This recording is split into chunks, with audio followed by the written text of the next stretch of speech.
రేవంత్ రెడ్డి గారిని ఈ రాష్ట్రంలోని పేదల తరపున, రాష్ట్రంలోని మీరెవరెవరు ఇళ్ళైతే గొలగొడుతున్నారో వారందరి తరపున నేను ఒకటి అడుగుతా ఉన్నా. రేవంత్ రెడ్డి గారు, నీకు చిత్తశుద్ధి ఉంటే సమాధానం చెప్పు.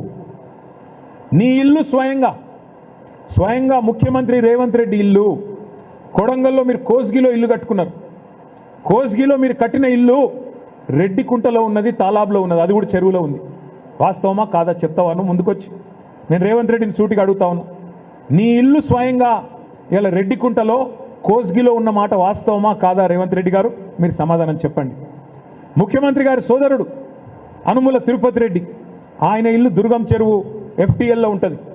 కానీ ముఖ్యమంత్రి గారి ఇల్లును మాత్రం ఎవడు ముట్టడు.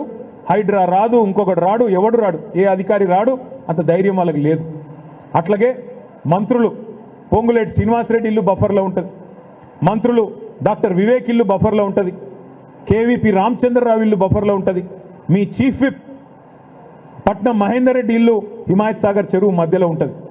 ఇవి ఏవి కనబడాయట, వీటిని మాత్రం ముట్టడానికి అధికారులకు ధైర్యం లేదు. హైడ్రా కళ్ళు కనబడతలేవు.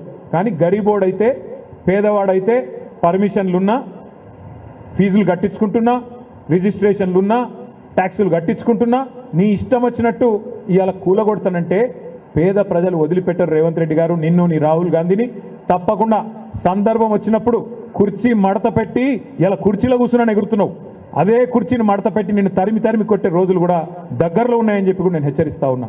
ఇది మంచిది కాదు పద్ధతి, ఇది మంచిది కాదు. ఏనాడు కూడా ఏ ప్రభుత్వం కూడా పేదవాడి కంటిలో కన్నీరు చూసిన ఏ ప్రభుత్వం కూడా నిలవలేదు.